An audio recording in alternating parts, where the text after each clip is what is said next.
we are exceedingly grateful to Mr. Eric Sedi Kutoche for his big heart.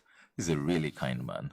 God bless him and bless all his colleagues who work at the First Sky Group. So that was delivered in 7 weeks, and we prioritize single mothers because we have a lot of single parents who are trying their best to take care of their kids.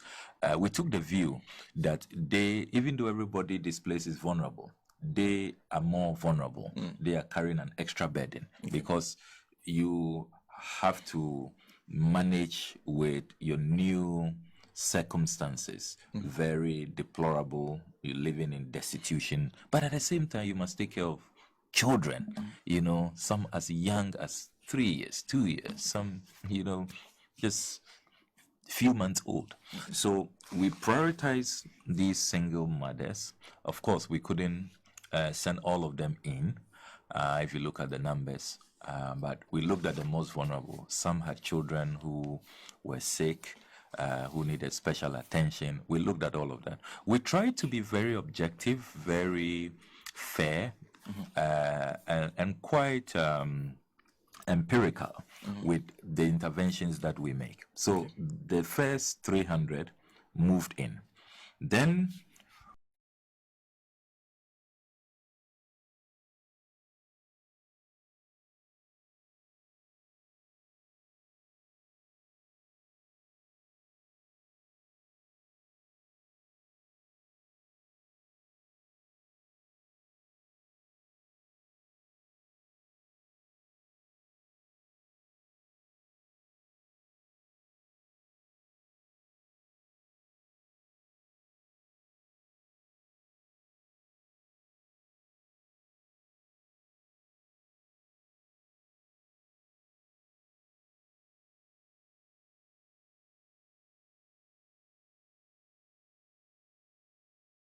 he has expertise in construction, which we appreciate.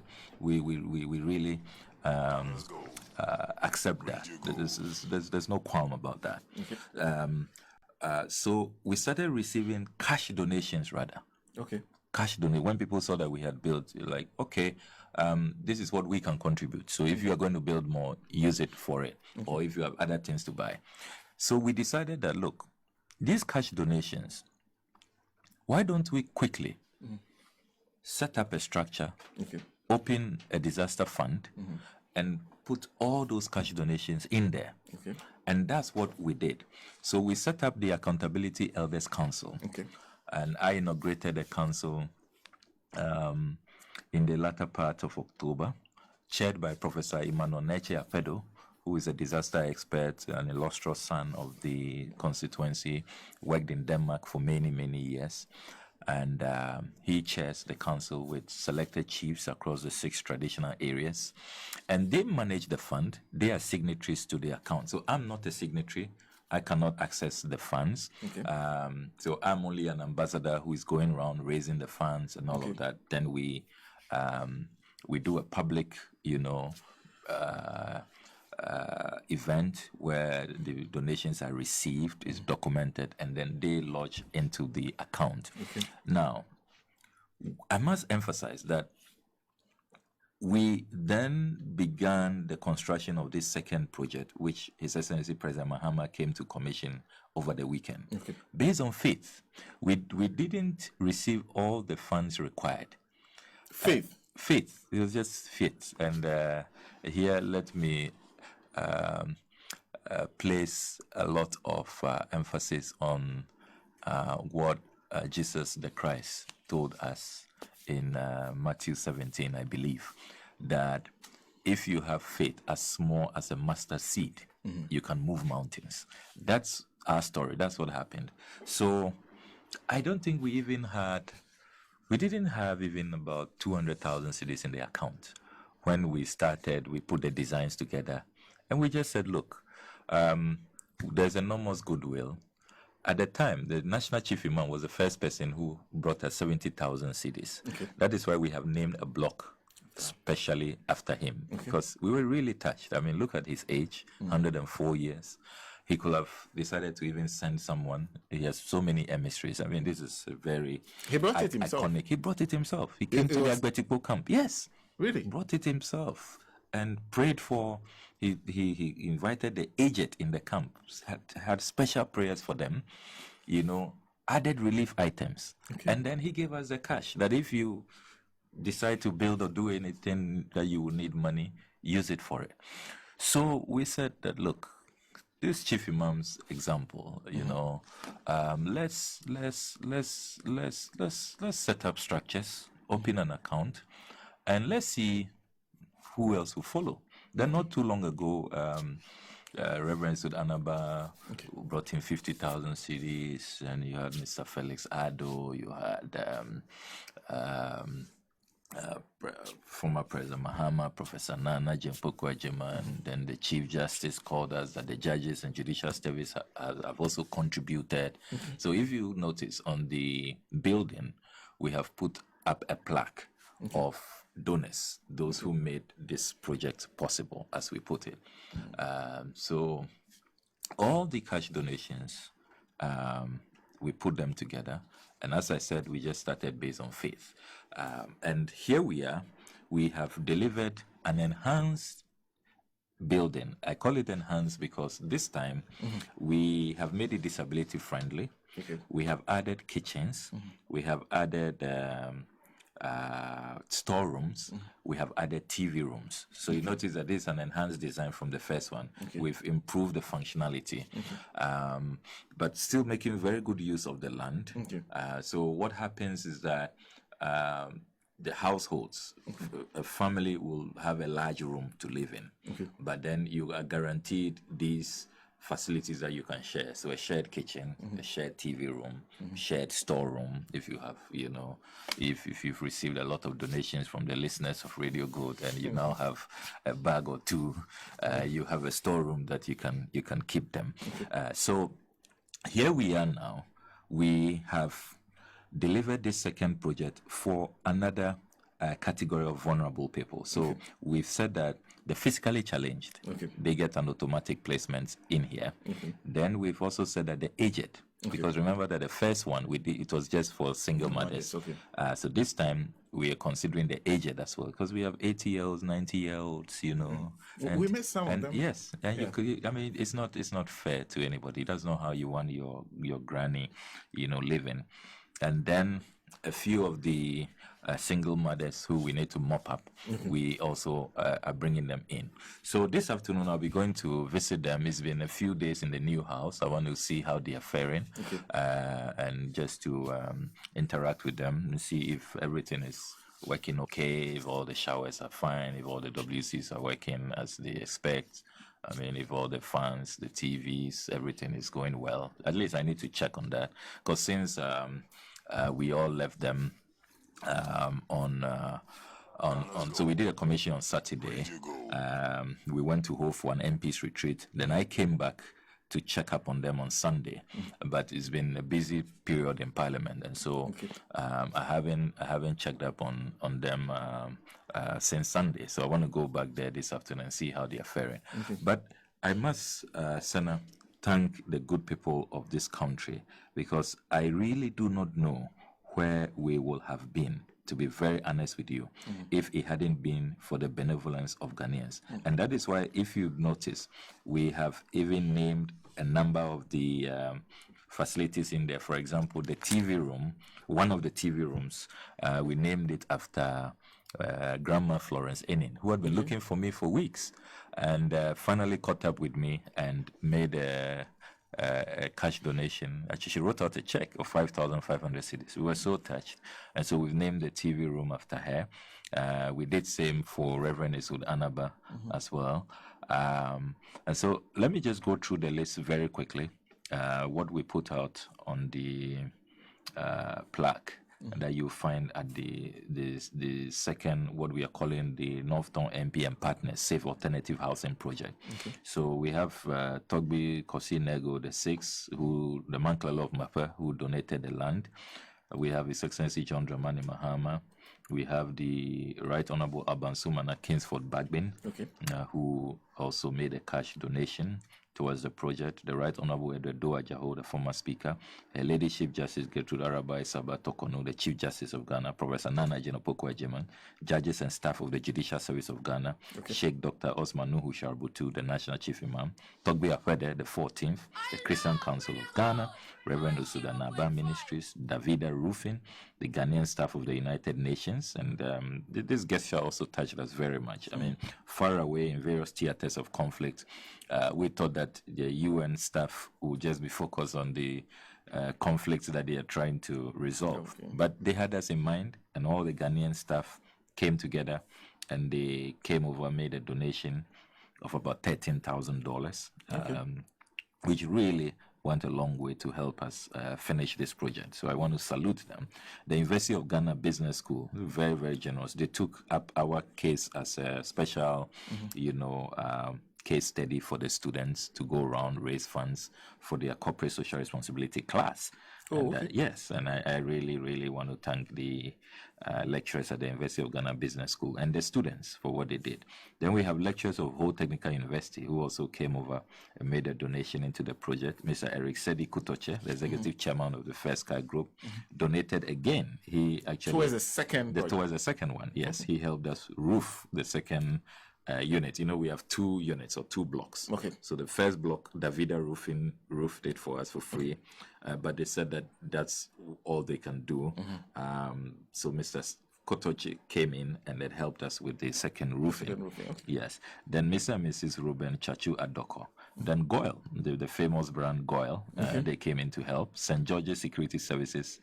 I've talked about Grandma Florence Enin already, Mr. Felix Ado, Mark Ruben Kuba, Jesse Jacinto, Hanifa Yahya, Mohammed Isa, Mr. Prosper Game, Mr. Nashiruddin Tahir, NDC New Jersey chapter, the Big Brothers of the Electricity Company of Ghana. A very interesting club. I'd never heard about them until the Big Brothers. The Big Brothers. Of the ECG. Yes, of ECG. Yeah, they came in to donate. I think it was about 300 bags of cement. They did very well. Mr. Prosper Lechu, Rosa Foundations, the Central Group, Sweat Must Drop Youth Association in Bato. I mean, young men who came together. I salute them. Regulus Investment and Financial Services Limited. Just Wealth Limited, which is a local construction company that executed this. Then the Esbekans Association, which is the Association of Ghanaian Cuban Trained Professionals, Kalovan Foundation. Of course, my dear wife and my humble self, we all contributed. What I did was to raise a facility to deal with the shortfall, hoping that as more donations come in, then we can retire the loan. So it's been very, very great, and we executed this in 7 weeks. 7 weeks. I mean, it tells you that we can resolve our affordable housing challenges as a country. There's no need to have, houses like Saglemi, which were almost completed under President Mahama, allowed to rot almost 8 years now. We have done this in 7 weeks, not 7 years. I'm told that PRT is still ongoing, 2 years now, nothing has been completed over there. So it tells you that if there is the will, there will always be the way. And I want to also salute all the workers. Everything you see there, how beautiful the edifice is. Local workers, local folks from Mafe and Bato. We did it. We did it. Local folks. And so in the process, we're also creating jobs for young people. I mean, you should see how many masons and carpenters, and there will be some students who were on vacation and they said, look, let's just take a break. Of course, we were not paying. I'm told that these days they pay about 150 to 200 cedis per day. But because this was a humanitarian, project, we were paying 120 cedis per day. But the young people were happy to come in, and they also took it as their contribution. So I always say that, look, they have also made a donation, because if they were working on other projects, they would have been paid more. Exactly. So, and they didn't reject the offer. We made it clear from day one that, look, we cannot pay, the very competitive rates out there. But they were happy. So I want to thank my constituents. A lot of the women came in to, feed the workers, to, carry water, to help with food and drinks, and You know how we like our local akbla and all of that. You know, you should see them on site. You know, doing it as we like it. So it was a very, very, very beautiful experience, and I think that this model really has demonstrated that it works. And so the account is still running. We still have the Accountability Others Council, and we are hoping that if more donations come in, we will immediately commence a third one, a third project, because we still need the houses. Government had told us, and 2 weeks ago, the regional minister came to see what we are doing, because he said he had heard about a number of my initiatives, and he wanted to really have a tour of it. And I commended him for the effort. So I took him around. He was really impressed with this second project. So I asked him when government was going to start, because you recall in the 2024 budget hearings, an amount of 220 million cedis was put in the budget. But surprisingly, up to now, there have been no actual releases. The regional minister told me that the Minister for Works and Housing sent directors to his office, was it a couple of weeks ago, and they've initiated discussions that they will be coming to start soon. I asked if they had a design. They said not yet, and all of that. So it means things are very, very much, in the preparatory stage, which is worrying. I told him that, look, we need to see a certain sense of urgency, because 5 months, I mean, very soon the rains will be upon us, and I really worry anytime I go to bed every night. I mean, this agitates my mind so much. I mean, how are the people going to survive in these tents when the rains come upon us? It's not possible. I mean, they will just be beaten by the rains. So that's why we have been working, expeditiously.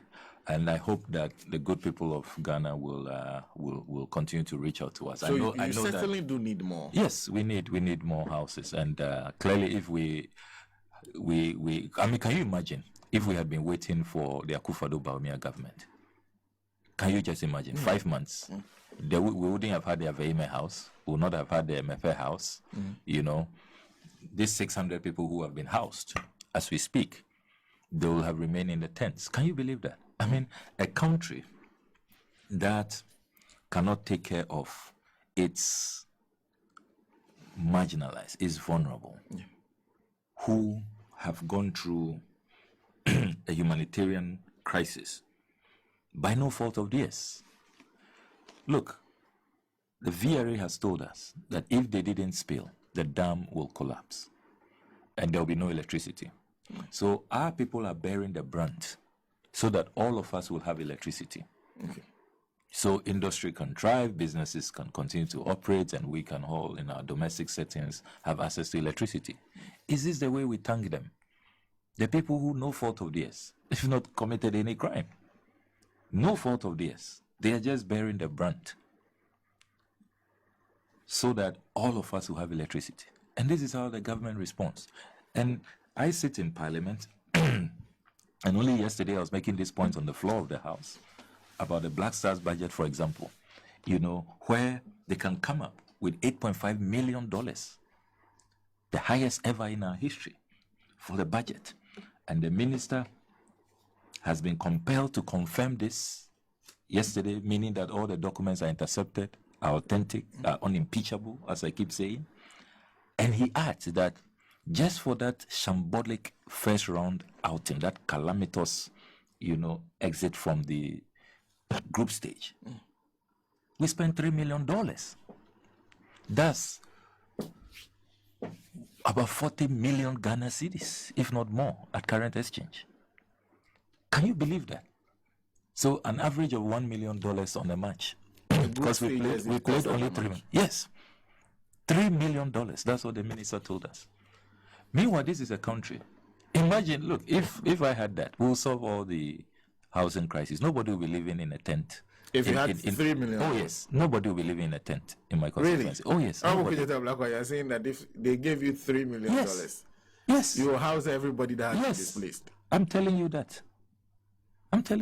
So what you've done so far with the two projects come nothing close in terms of cost to $3 million. No, nowhere. $1 million now is about what? 12.8 million cedis. Yes. Nowhere near. The first one was just 1.2 million. This one is 2.5 million cedis. So we are not even up to half a million. What, a quarter of a million? Just think about it. Just think about it. You know, last night I was even reflecting on President Akufo-Addo's Cathedral pit, where they've put in $58 million for that pit. If we had that, we can build 288 of the houses that the whole project that President Mahama commissioned on Saturday. 288. So you see how wasteful. So clearly you can see the money you need. Yes. To do this being wasted. Being wasted. I mean, when you see these figures being mentioned, and yesterday when one of those MPs was trying to, interject and heckle me, I cautioned him that we'll soon be exposing him because he has business interests in these funds. I know what went into the diversions, for this country to spend so much. So not all of the money went to the footballers. Any wonder that you can't see patriotism on the field, because the players know that some people, in government are just using them to launder money. They just say, they know it's the passion of the nation. Everybody will take their minds off. We're only really interested in goal, so we can all scream goal and all of that. I mean, if you see how much has been spent on the Black Stars over the last 2 years, you'll be shocked. It's more than what goes into so many ministries. Already, I had revealed that before even this AFCON budget of $8.5 million, if you see how much we're spending on even the qualifiers, Ghana, Angola, home and away, cost us 7.4 million. Ghana, Madagascar, 8.3 million cedis. I mean, just think about it and imagine how many of these projects to house 300 people we can construct.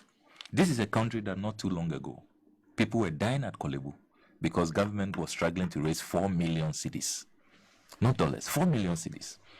And despite all of these huge sums, before they drew the AFCON budget, they had already blown 27.9 million, including spending 5.3 million lifting supporters. Now, when you consider the fact that despite all of this, look at the state of our football infrastructure. You can't find any stadium anywhere that meets FIFA standards. There's no sports policy. So it's clear that all of these fantastic sums are not even going to the right places. The money is just evaporating. Some people somewhere only know what they are doing with the monies. So our country, the point must be made that it's not for lack of money. When we see these disasters and our people are suffering and in so much pain, it's not because there is no money. Because if in the same period, look, another disaster occurred long before they had to draw this budget and go to, because this is January this year. Yes. This disaster, the VRA opened the floodgates on the 15th of September, 2023. And if you have a president who says that, look, despite the contingency fund, where money is approved every year in Parliament, and I know as MP, 2023, we approved 533 million in the contingency fund, which could have been used for this disaster, because contingency is for emergencies, not for the National Cathedral project. So how come that when you have the real emergency, you can find money to take care of the people, and yet in the same period, you are able to blow all of these monies? And you see, let's put these fantastic sums we are hearing in proper context. These $3 million that Ghana has spent on just the group stage. Do you know it's more than the entire budget for a lot of the countries who all did better than us? Namibia, they did far better than us. Their budget is $1.1 million. Total? For the total. If they had gone all the way to the finals, yes, that's their budget. 1.1 million. Yes. Zambia, if they had gone all the way to the finals, their budget is $2.3 million. That's what they presented to their parliament, approved. Go on the internet, check Zambian news, Zambian publications. It's there. $2.3 million. $2.1 million. Pardon me, I have even increased it. $2.1 million. Nigeria, what their government contributed, gave to the FA, taxpayers' money, $1.3 million. That's a fact. Nobody can challenge that. And that's all they needed to go all the way to all the way to the finals. They were in the finals, almost won the trophy. I see. And we $3 million. I mean, incredible. You know, so when you see this and your heart boils, you go to the concert and you see how people are living.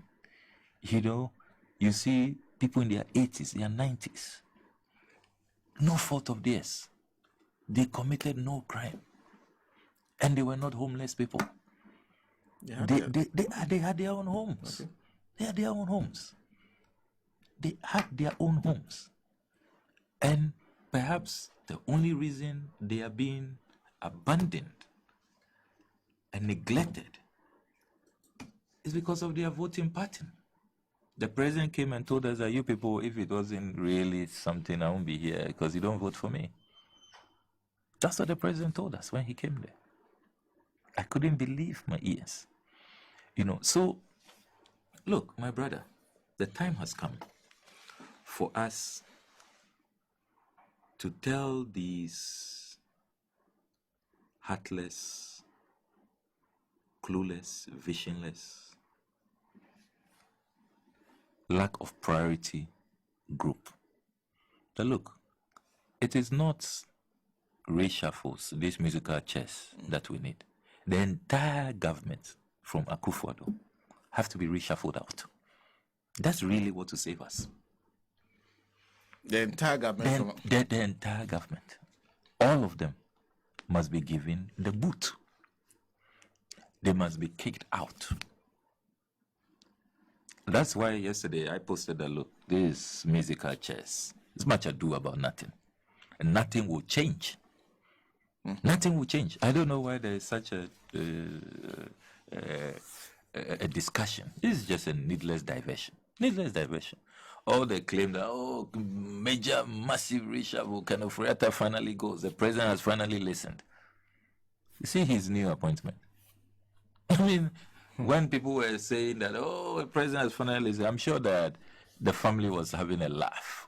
You know, over champagne, you know, the Gabi, I could picture Gabi, Akufo-Addo, Kanofuriata. I don't know if they were the kitchen cabinet, you know. And they were just having a laugh. Look at, we put a first one on them and they think that this is such a major reshuffle. They don't know what we have planned for. Because really, Ken is still in charge. He now even has the president here in closer proximity. He is going to call all the shots. And I pity Mohammed Amin Adam. I pity him. Because he has no final say. So this is just some Chinese promotion. That Mohammed Amin Adam, what they really call Chinese promotion. You know, what is a Chinese promotion? Chinese promotion. It is just for the optics. But in terms of real power, you have none. You don't have any power. Let me then go back to the constituency. So now, at this point, how many people have been housed in these two projects, and how many more do you need to house? So we have housed 600, so 300 for the first one, 300 for this second project. Okay. And that means that if you look at the latest situation, the people living in the various displaced camps across the constituency, we need to critically house about 2,500 more. Okay. About 2,500. Because for the others, we were able to help them salvage those whose buildings survived. So they needed some fumigation, needed some renovations. So we've been able to help some of those, and they have returned to their homes. But those who suffered the total damage and have nowhere to go, no relatives to go and depend on, and are putting up in the tents, about 2,500 and that's a really conservative estimate. Have to now take out the 600. No, still. So it means that we should be building for about 3,100 people. Yeah. You still have 2,000, Yes, 2,000. Yes, still about 2,500 people to take care of. Yeah. We asked the assemblymen to put the latest data together, and that's what they are reporting. And you see them, you should come with me to Mafedagoma. The journalists who came to the constituent over the weekend, how we did the program was that we asked them to come early so that they can go to the camps and see, so they can have a full appreciation of what's happening, so that you see the before and after, where they are living and how they will be moving to the new camp. And I mean, a lot of them were shocked. I'm sure you've seen some of the videos, some of the footage. Yeah, the people are living in tents. They're there. I mean, you can't make these things up. You can't make it up. You come at night, you see them sleeping at tents, sleeping in the tents at night. I mean, in the morning. I have been there with them. We've cooked banku together. You saw my photos. Sometimes I join them inside the tents. That's where they live. They have nowhere to go to. I mean, that's our reality. And to think that since the president visited us at the peak of the disaster, because of the public outcry, remember that Ghanaians were really up in arms, that he's quick to comment on, international disasters, international issues, even when recently the King of England, it was reported that he's going to hospital. The Ghanaian president was the first world leader to send him best wishes, just because the king is going to the hospital. But here you are, your own constituents, your own citizens, who have been living in tents for 5 months. He's not come to visit. He's not come to check us out, to see for himself what is happening.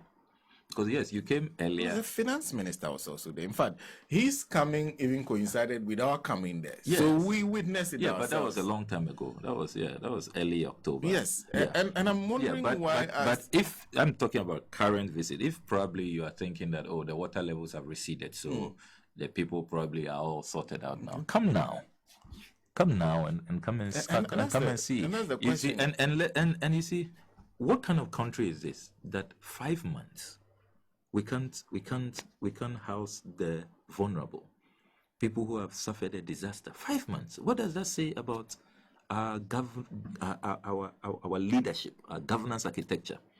If for 5 months, I mean, so is this country worth dying for? Should people be patriotic? Should people keep paying their taxes?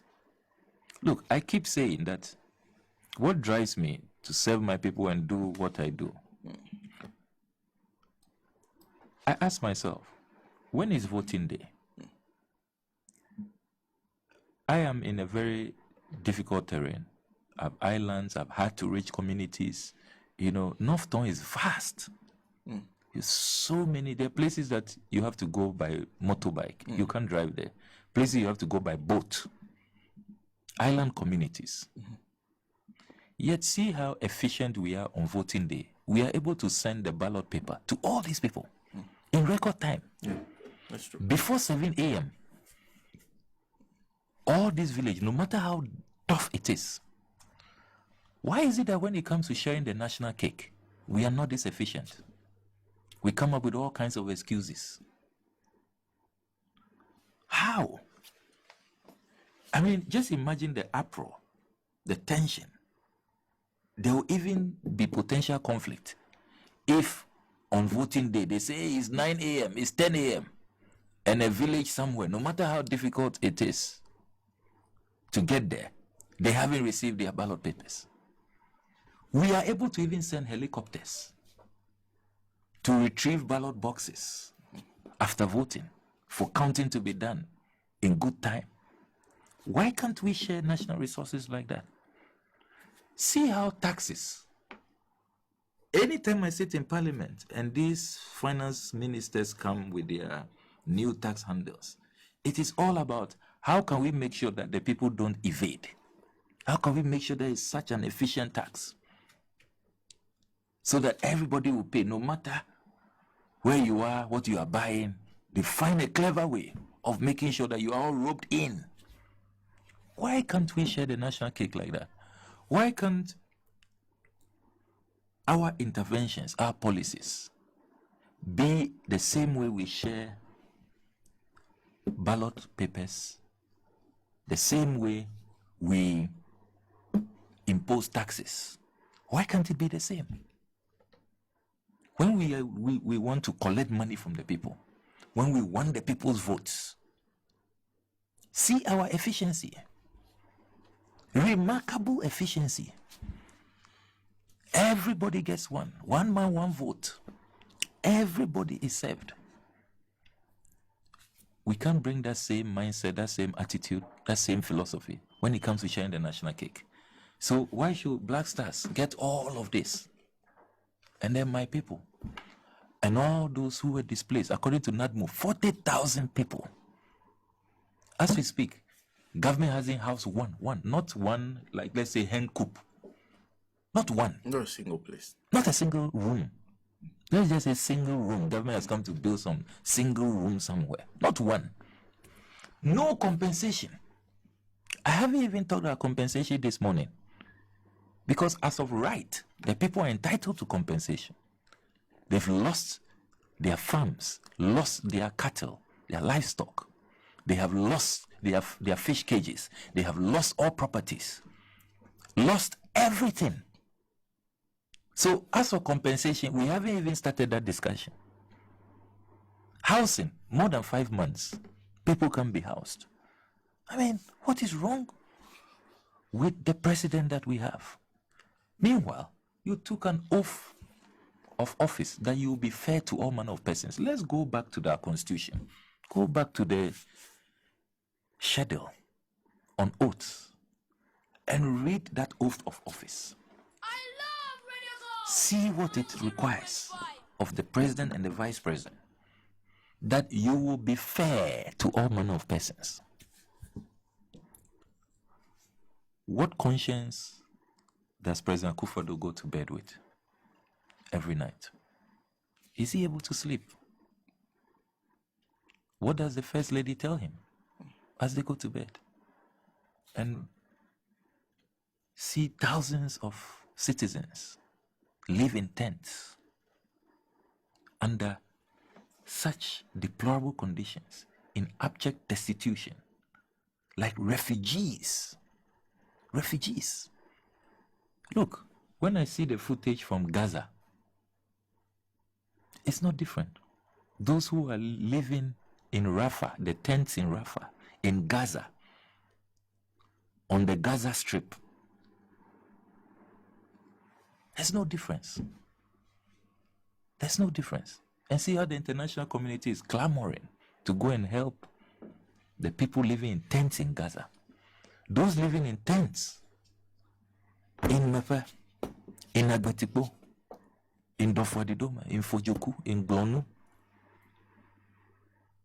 in Alabonu. Are they not human beings? Are they not Ghanaians? And our president is they're cool. It's as if there's nothing happening. This is despicable. It's a shame. And at the same time, see the things they find money for. See the things they find money for. So I commend the sports journalists who led that demonstration yesterday. I salute them. I mean,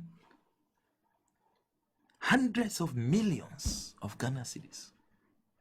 We can look totally end the trauma that our fellow Ghanaians are going through. It will just wipe their tears.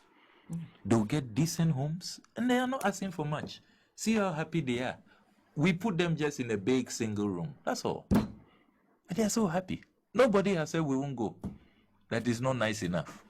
They are more than happy.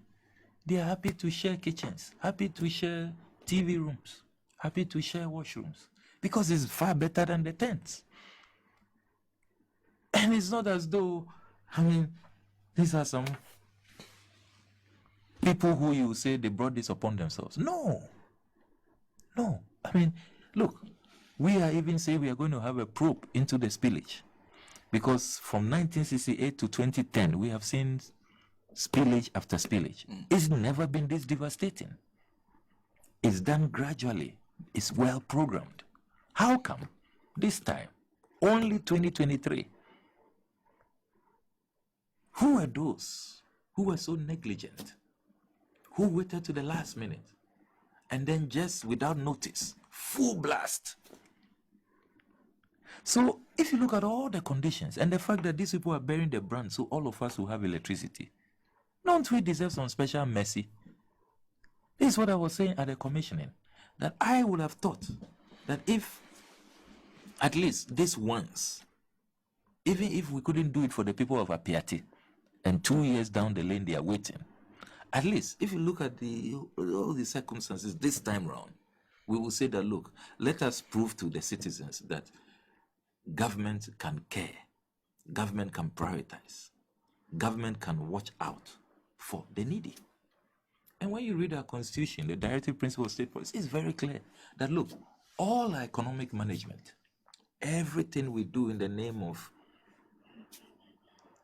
economic policies, the vulnerable must be at the center. Those who are the most distressed amongst us must be prioritized. So what is happening? What kind of country is this? What kind of president do we have? And I am totally appalled. I am on all fours with former President Mahama when he said that, look, he's been president before. This level of neglect, this level of abandonment is unacceptable, and that the government should wake up from their slumber. I commend former President Mahama for those words. I mean, why should it take individual? Look, it should have been that we who don't receive taxes, we are just playing a complementary role. That's how it should have been, that we are just supporting. But rather, it's become, we are. It's as if I am the VRA boss. I open the floodgates. Where is VRA in this matter? Have you? And I was coming to that. Have you not heard from them at all? No. Not a single word. It was at Christmas that my DCE called me that they are bringing some relief items and they are pleading that I should be there because I've been on a warpath, that they want me to be. I said I will not be there. Relief items at Christmas when we are looking for money. And I said, look, this is not what we want. Ghanaians have brought us enough relief items. The trauma, the destruction you have caused, we are not looking for milk and sugar. That's not what you should be bringing. What is the plan for resettlement? What is the package for compensation? That's what you should be addressing.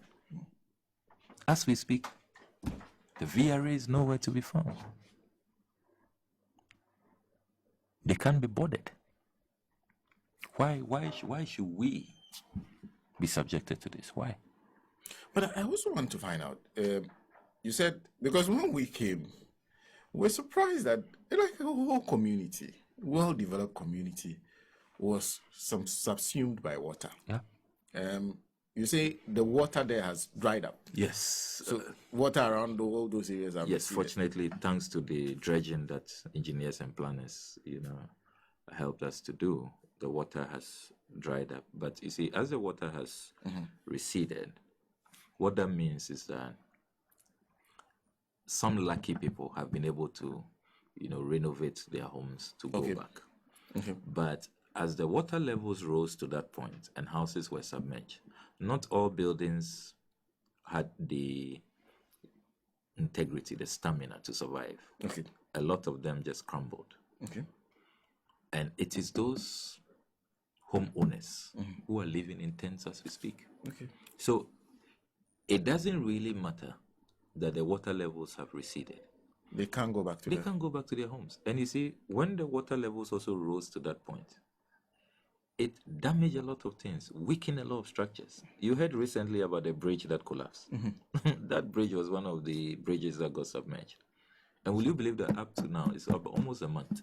You haven't heard anything. They haven't even come to fix the bridge.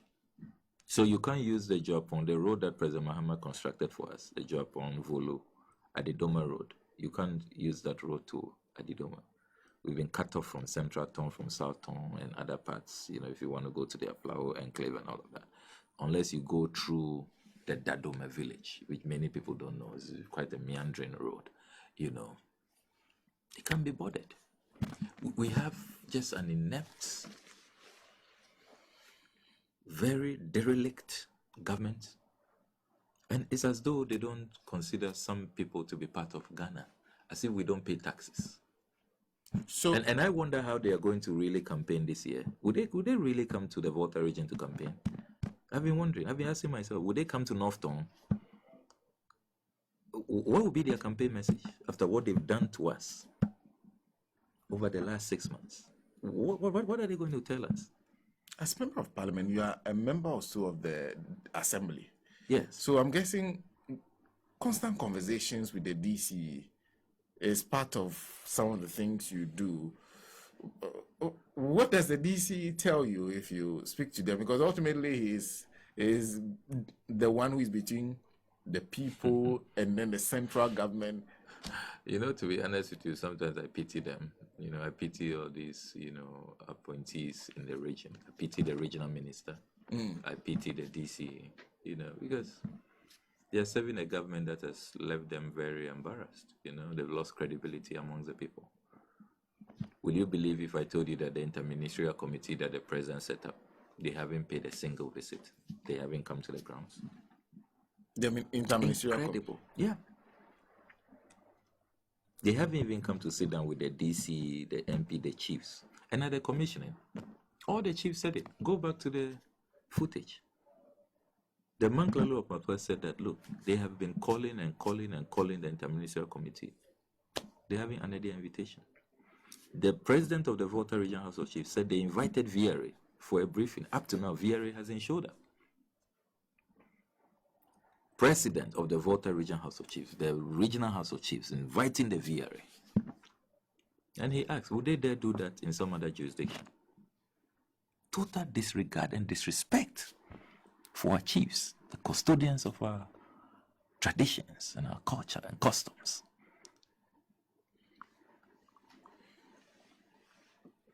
Unbelievable. So if you had not taken these initiatives, acted on faith with the support of your people, you wouldn't even be able to house a single person at this time. Not one. Everybody will have been. And then we haven't even gotten to the part where these people that have been displaced have to eat daily. Yes. They have to drink water. Yeah. They have to be clothed. Yeah. In fact, the education of their children have to be catered for. Yeah. All of those, you're not receiving any central government help to do that. Not one. And perhaps it's about time to activate our class action, because we did serve notice some weeks ago that if the government dereliction, the government negligence continues, we will be forced to bring class action and through the courts compel the government to wake up to its obligations. At this point, the way I see things, that may be our last resort. Because what haven't I done in Parliament? You've heard me screaming and, yelling and made statements, filed questions, filed motions. Have you found Parliament, the platform of Parliament, inefficient in this fight? Because you are a member of Parliament. The only platform you do have really is Parliament. That's true. Has it really helped you in any way? Because right now, people sometimes watch you and are wondering, how are you able to do this? Because there are other places where other people have been affected where they've not been able to do things like this. Has Parliament as a platform been helpful to you in any way? I think to some extent, because at least Parliament helped us in the early days to hold the Minister for Energy. We also hold the Minister for Education to tell us what the plans are, even though they've all done nothing since then. All the assurances they gave us have not been met. Will you believe that I am the one painting Okudzeto Secondary School? Yourself? Yes. I'm funding it, despite the Minister of Education's assurances. I mean, we had to take care of the vulnerable students in the camps. We provided scholarships for them to go back to school. We did it, not government. MP's office and friends. We teachers who left the district, we have had to pay their 6 months rent. 167 teachers, not government. Not government. All the assurance. So Parliament has helped us to hold them, to summon them. But the action is But then, can Parliament, police then get into their offices, force them to release funds and go and keep to their promise? What we can do probably is to then call them back, that these promises you made, why haven't you fulfilled them? But you see, it will be a lot of work, a lot of time and all of that. That is why I decided that, look, I'm not going to put all my hope and trust in these guys. We are going to take a step of faith, mobilize benevolent Ghanaians, compassionate Ghanaians, and Ghanaians really are legendary for their kindness. And that's what has brought us this far. Great. So as we speak now, you have to move on to the next one. Yes. Try as much as possible to see and you see, how far you can you see, and I think that it's great that we did not spread ourselves so thin. Imagine if we had adopted the government's Apiati plan Try and to decided do a lot. to do a lot at the same time for a whole township. Will have been found wanting, and people will still be living the tents. So it's good we have this model where it's 300 at a time, 300 at a time. We deliver in 7 weeks, and we move to the next.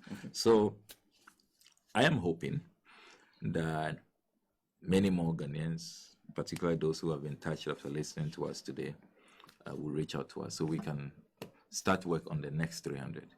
Because I told you that we didn't have enough funds to start this. So your one. seed capital is always faith. Yes, it's faith. So yes. the next one, Exactly. your seed capital, Exactly. is faith. It's faith, yes. Faith in the Ghanaian. The Ghanaian people, not the Ghanaian government. No. Because if I had faith in the Ghanaian government, I would have been waiting for Ghanaian government to release the taxes and, come and start actual construction. Okay. But so it's not faith in the Ghanaian government. No. It looks like I'll be foolhardy to put any trust in these guys. So it's faith in the Ghanaian people, in the masses. You said if you had $3 million. Oh yes, You'd have solved what has been blown in the AFCON. Because when you in said Abidjan. that, I was taken aback. Oh, because yes. this morning, one of the things we are discussing is, I know you recall Ijapa royalties, Yes. that when the Minerals Income Investment Fund appeared before Parliament, they indicated that Ijapa royalties that we all rejected, and then government was forced to backtrack. That before the backtracking, they had spent $12 million on it. So you need $3 million. We are throwing away $12 million. We're throwing away $2 million on a sky train matter. $58 million on the National Cathedral pit. I just did, look, with this $3 million, I can deliver about 40 of what President Mahama commissioned, and we'll be fine. And we'll really be fine. Wow. But I want to ask you a question first of all. I asked you the question when this thing started. Honorable, how are you yourself? Because I'm wondering the state of mind with which you've had to operate. Yeah, it's been very difficult. It's very, very difficult and very, very traumatic. So most of the time you're away from your family, and you have to juggle a lot. Parliament is in session. You have to make sure, because you also need to use the parliamentary platform to re-echo, your concerns, and then it really takes a toll when you see fellow constituents living in this very distressful and state of destitution. So it's tough, but that's what leadership is about. Nobody said leadership will be easy. You have to rise up to the occasion, and the people are looking up to you, so you have to always be in a position to give them hope, to cheer them up, and to give them assurances that things will be fine. Even though there are a number of times I've broken down in those tents, it's tough. I recall there was a group. Your colleague journalist was with them. She brought them. Della Russell of Daily Graphic. Okay. Yeah, brought them to Okudzeto, and that day the old ladies, they were not doing well, and I mean the states they were in those congested rooms, and just broke down. So those they whisked me into the car and said that, look, I have to be strong. Men don't cry and all of that. If you talk to Della Russell, What about it's tough. And when you raise that issue, health-wise, how are you? And sometimes it's difficult to ask this question. Yeah. Because how do you, as a member of parliament, how are you meeting their health needs? It's not your job, really. Yeah, but no, I know, and I'm thankful to you for the concern. But I always, say that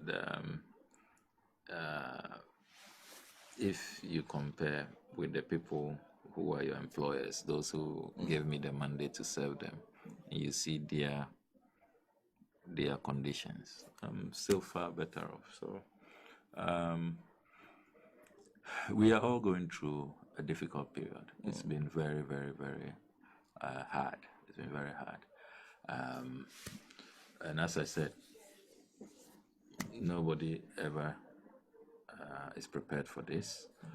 I have no training in disaster management. Can you watch it? But overnight, you have to manage such a huge disaster.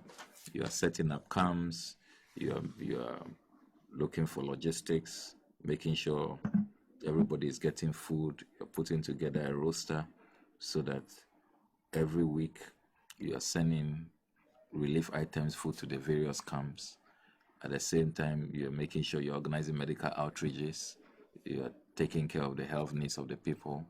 Those who are admitted at hospital, because every now and then people are collapsing and all of that, you are making sure that you have a system to bring them immediate, emergency care. Then you're taking care of those in schools, scholarships. You're taking care of teachers, volunteers.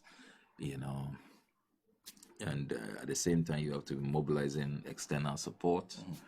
At the same time, you have to also make sure there's accountability, because if you don't put the right systems in place, like it happened with the government's management of COVID, some people will take advantage and divert or profiteer from the situation. And you need to, at all times, give confidence to the donor community that what they are bringing is not being wasted.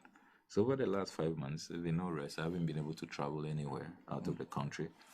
I suspended all travels, even though as ranking member on the Foreign Affairs Committee, I'm normally busy traveling, all kinds of international assignments and all of that.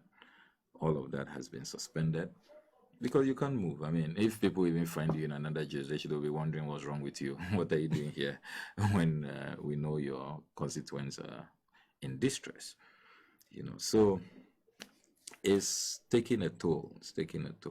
Would the government have helped if they had declared a state of emergency? Would it have been easier for you to at least use your influence as ranking member to raise a bit more? Yes, that would have really helped, because I've reached out to so many ambassadors who have said that if the government had declared a state of emergency, it will have triggered a lot more assistance from their government. Okay. Yeah, they will have all descended, and so even these houses, they will even have been building some houses once. Okay. Yeah, because I know the Red Cross, for example, the Americans, the British, the French, there's some humanitarian situations that they've built houses for people. Yeah. Okay. Yeah, but when you don't declare state of emergency, it means that you don't even think it's a serious matter. It's something that you can handle by yourself. Yeah. Yeah, and even that, there have been some international support which have come in that they haven't declared. Remember the ECOWAS documents that I put out? ECOWAS approved about $800,000 for us when they applied to them to help. $800,000, yeah. Okay. Before the finance minister came to read the budget. And yet he only talked about applying to the World Bank and to the Global Shield against climate change. Only those two, and left out ECOWAS. So allies within ECOWAS said, hey, what's happening here? And we've supported you people 2 weeks ago before you came to read the budget, and nothing has been said. Yeah, so I'm still, that reminds me, I need to even file an urgent question on exactly where that money has gone to. Okay. Yeah. It's a mess. I see. I want to ask you about, before I have to take a break, but before I do that, I want to ask you about listening to you, your reflections on the efficiency of our governance systems, our structures. Because you're also talking about the wastefulness. Yes. You have been in government before. Is this new to you? Or even then, when after going through this, when you look back into government, you feel that there was then you could have even been more efficient. What are your reflections, having to then personally be on the ground, be part of a building this kind of project yourself, feeding people and everything? What is the state of our government in terms of waste and all those things? Having served in government before, to be very honest with you, Sana, I've never seen this level of wastage. Yes, I mean, it is said all over the world that governments are not as efficient as probably the private sector. Because people manage their private businesses better than they manage taxpayer-led institutions. Okay. Which shouldn't be the case, really. I mean, I would have thought that it should be the reverse, But I recall when we served in government, and there was I think that the biggest disaster we suffered when we were in government was the Circle, gas explosion, the flood and petrol explosion. And I recall how immediately President Mahama went there, declared an emergency. I recall how, there was a probe. I recall how people's medical bills were catered for. There was compensation. He voted huge sums. I recall. I was in Parliament at the time. And I saw, how leadership was brought to bear after visiting the location immediately, in June, I recall, despite the rains. He followed up to the hospitals. He followed up to people's homes, I don't see that. I don't see that now. Why is nobody visiting us in the tents? Why is nobody following up? Why have there been no actual releases? No compensation has been paid. It didn't take President Mahama this long. Never did.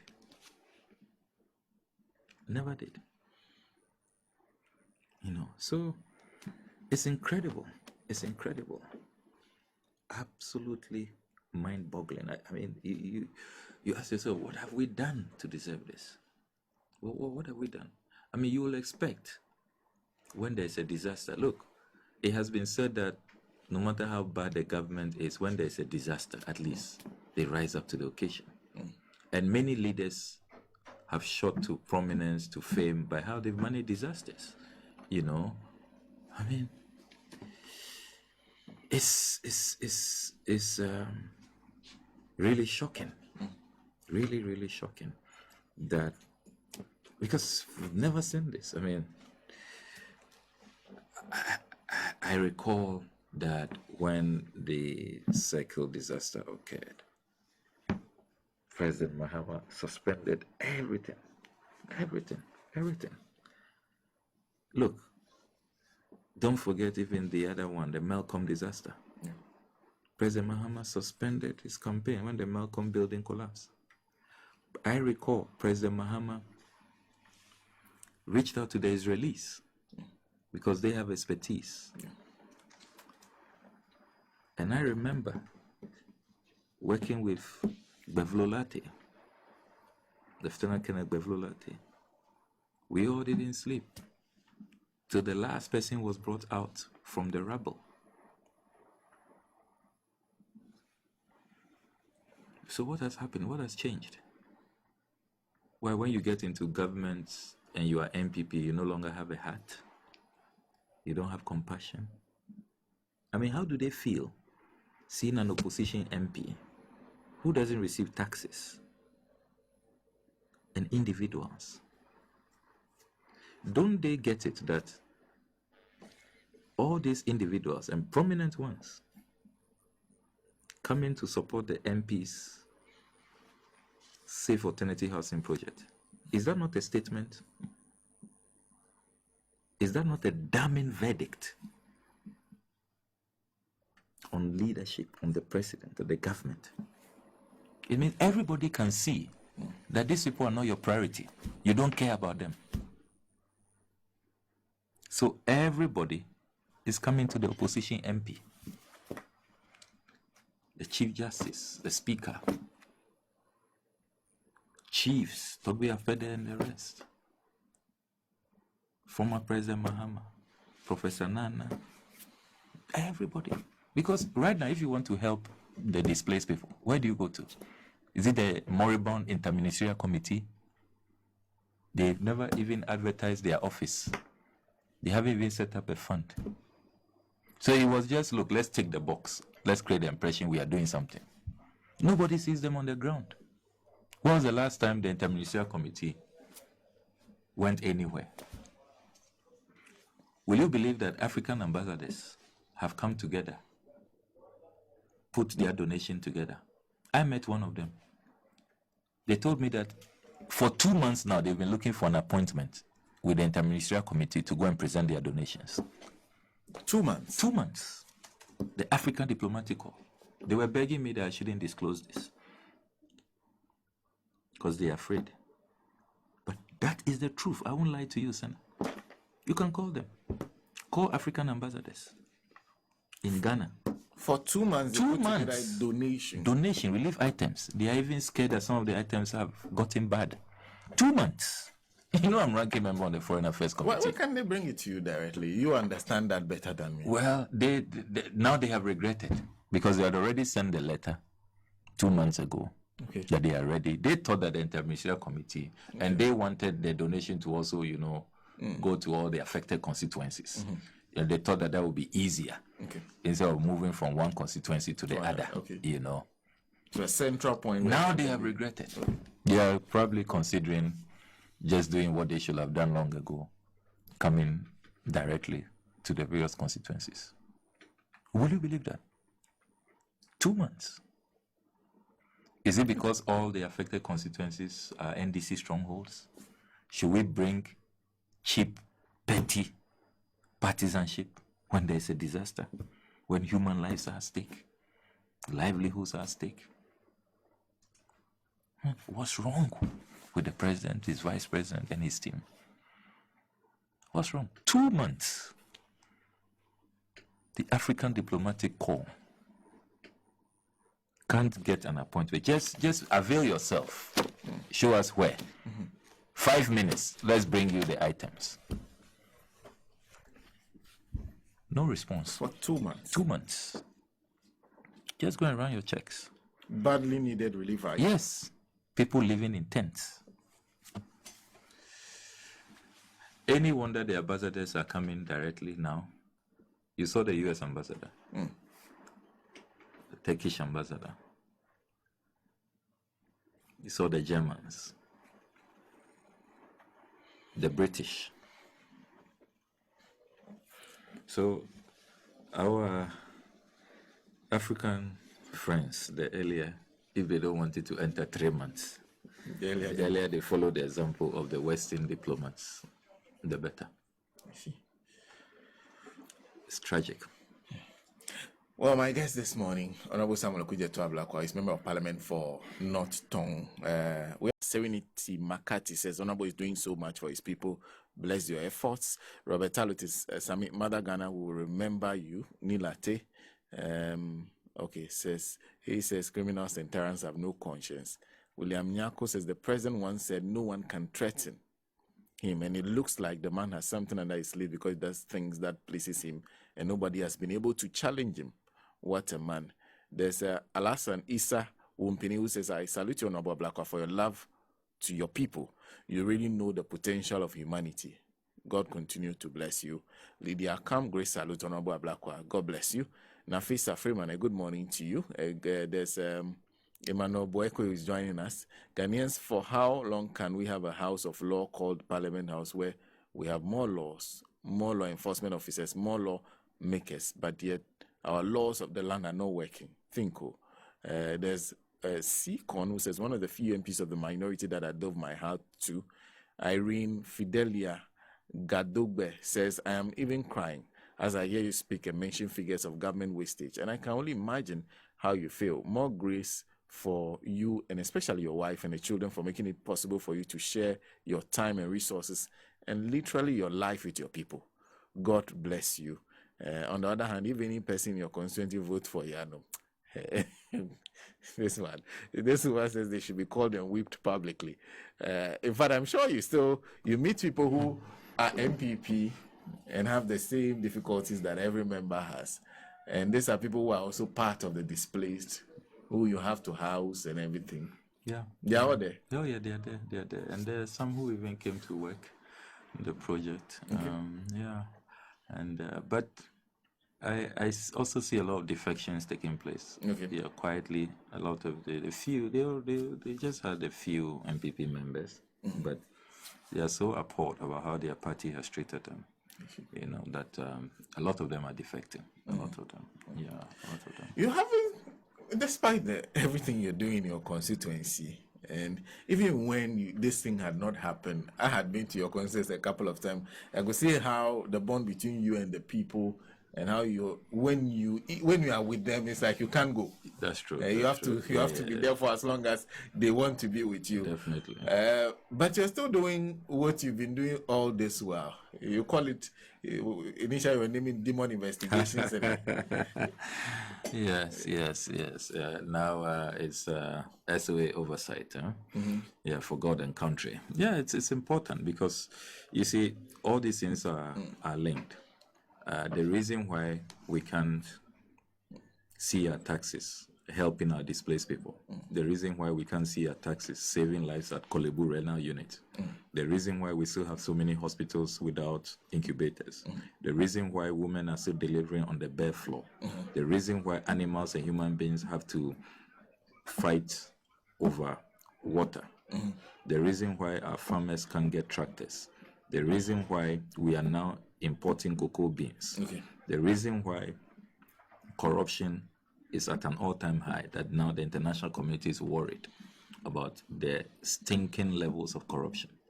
It's all because of this naked thievery, these diversions, this total dissipation of the public purse. So I see my role in terms of carrying out oversight, that it is important that if you really want to at least save some resources, even if you don't bring it to your constituency to save your people, at least National Cathedral, it will have been continuing. People forget that just next month is when they have planned to. In fact, I was going to draw attention to the fact that we are commissioning the National Cathedral. Yes, on the 6th of March. Yes, in a few weeks from now. And I'll be there. I have a special plan for that day. I'll be there. Right. On the 6th of March, don't worry. You'll commission it yourself? Yes, I have a special plan on that day, on the 6th of March. And can you imagine if $58 million gave us this pit? At the time, that was 339 million cedis. Today, $68 million today, $58 million today is more than 800 million cedis. Imagine what 800 million. Look, there's so many ministries, you put the entire budget together, it doesn't get to 800 million. And if you see what countries have done with $58 million, what $58 million can do, the number of hospitals, the number of schools, the roads, the factories it can build to create jobs for our young people. Unemployment is at an all-time high according to the population housing census, 14%. And yet, it was used to dig a pit, the world's most expensive pit.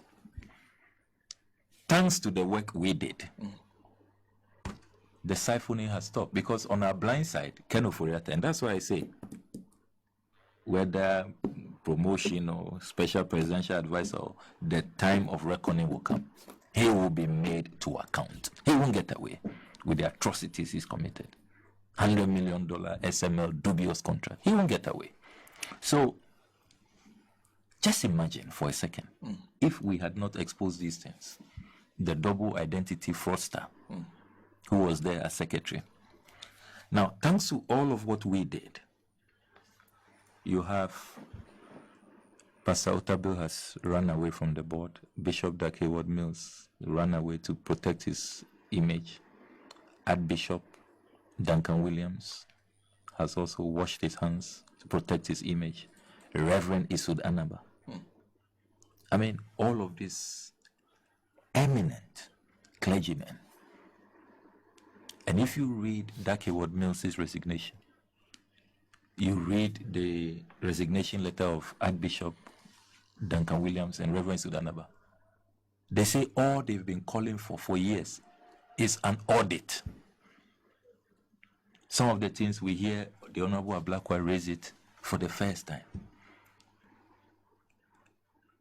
They didn't know about the U.S. operations. They didn't know that they were not part of it, that separate accounts have been created.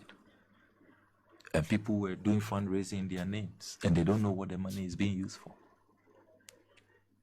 They didn't know even about, they were told that it's a private initiative, and some of them put their reputation on the line.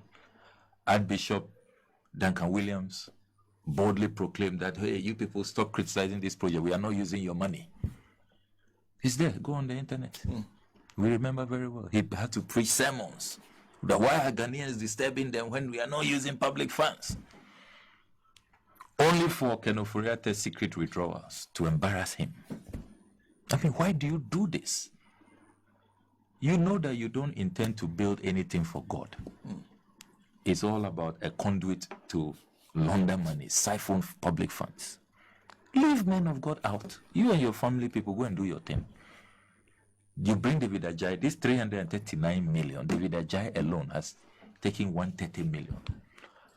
Another gentleman called Carrie Summers in America, who claims to be the CEO of a mighty Nehemiah group. When I arrived in Springfield, Missouri, to check him out, the chap was in some ramshackled warehouse selling coffee. Ramshackled. Unbelievable. So, see all of the things that we've been able to stop. So at least, I mean, can you imagine? I don't think even the IMF will have entertained us if all these things had continued. Can you imagine if Akufo-Addo was still allowed? If we had allowed him to keep flying his 20,000 euros an hour jet? If we had allowed David Ajay, Carrie Summers, Reverend Kusi Boateng Kwabena Edu-Jemfi, Ken Ofori-Atta and the gang to be siphoning public funds in the name of building cathedral. Peto, $58 million. By the time they had come up to just cover the pits and start the ground floor, it will have been running to $200 million. Imagine the cost of the project itself kept escalating. They started with $100 million, then they said, oh, 150. Then they said, no, we'll need 200. We'll need 250. Before we scattered this project, it had risen to $450 million. Yes. And all the demolitions, I haven't added that. Those who are in court seeking compensation. And people forget that before Manasseh even discovered this SML thing, people forget that when they brought the e-levy budget, in there, even before the e-levy will see the light of day, Ken Ofori-Atta had created another revenue assurance, 242 million. You remember? Yeah. I discovered it. And we scuttled it. So there are a lot of things that we have stopped, which we are not giving credit for. And that has to continue. Look, if we don't keep on with the exposés and we don't bring sunlight to what they are doing in the dark, there will be no country left. I mean, don't forget that but for the work I did at the airport company limited, all the airport lands will be gone by now. So when I see Paul Adomochoi attack me every week he has a special show to attack me. I'm not, I know what I have removed from his mouth. So I'm not surprised. And I'm not perturbed either. You know, massive land loot. That's what was going to happen. And we scuttled it.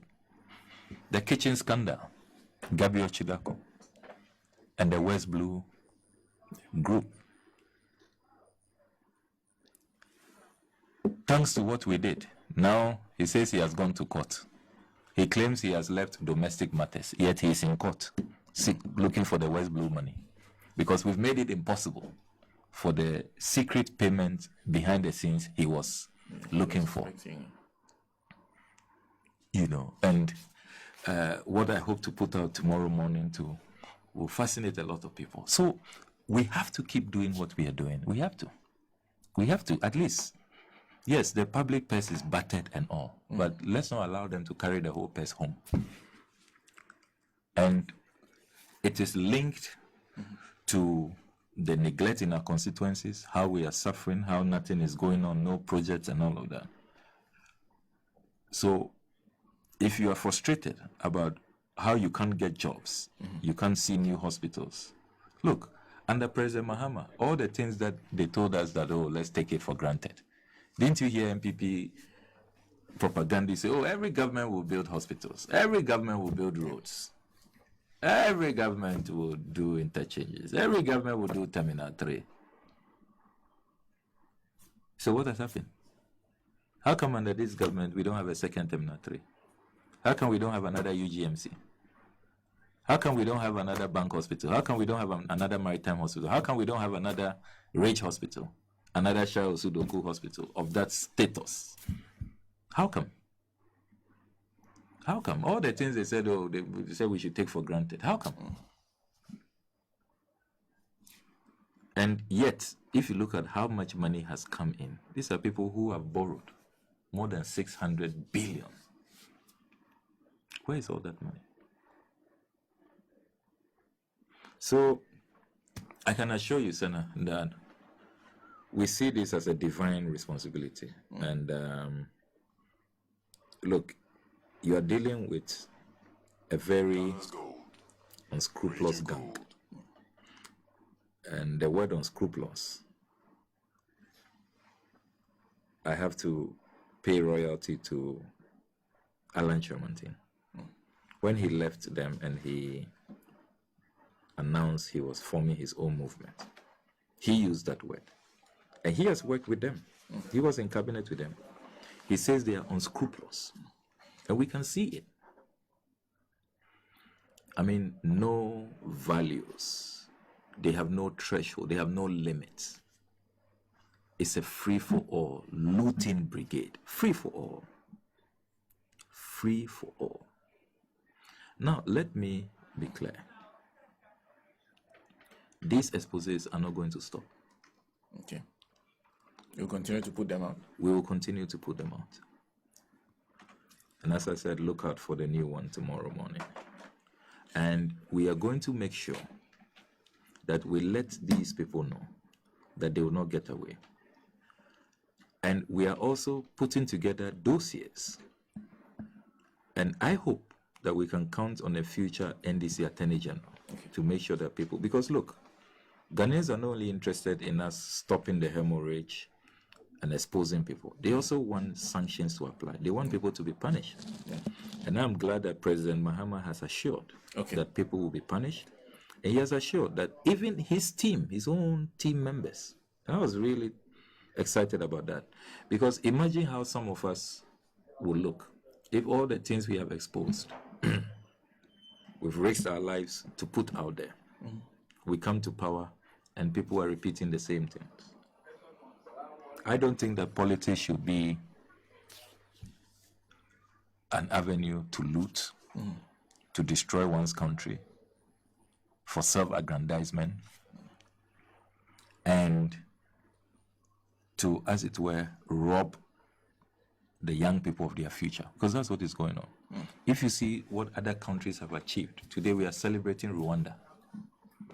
Rwanda 30 years ago was total rubble, war-torn, everything bombed and destroyed. Aren't we ashamed that in less than 30 years, they are way ahead of us? It's now Africa's most preferred destination. See how clean the place is. Look at their infrastructure. It tells you the impact leadership can make in a few years. And let nobody deceive you. More money has come to Ghana over this 30-year period than has gone to Rwanda. See what Rwanda has achieved. So enough of the wastage, the dissipation, the naked thievery. And all of us must rise up and stop what is going on.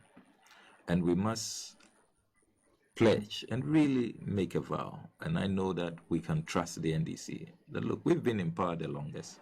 We've never seen these levels. I mean, can you imagine any NDC leader chartering 20,000 euros an hour jet? You dare not. An NDC leader who will say that he's going to demolish all of these properties in a country that has an infrastructure deficit to build a national cathedral.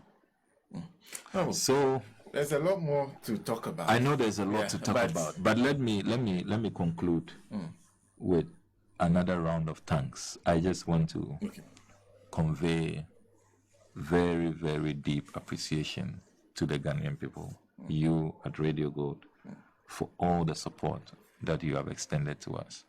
I keep insisting and drumming home this point that if it hadn't taken the kindness, the compassion, the benevolence of Ghanaian people, my people will not be where we are. We will not have survived this. And let me also express how humble I am that all of these people had confidence in me that I can lead a recovery. Because I don't think that people have money to waste or to throw about. If they thought that I'll have used the money for another cathedral-style, project where we'll only show people a pit after many months, I don't think we'll get these monies and all this support. If people thought that it would be just, another piety kind of affair, I don't think that people will have sent their money. So I'm really humbled by the confidence that people have reposed in me. I don't take it for granted. And I'm encouraged to even be more transparent, be more accountable, and to make sure that this remains all about the victims. And everything that comes goes directly to the benefit of the victims. And we will keep doing that. We'll keep working together to make sure we assist our people to come out of this even stronger. Oh, well, thank you.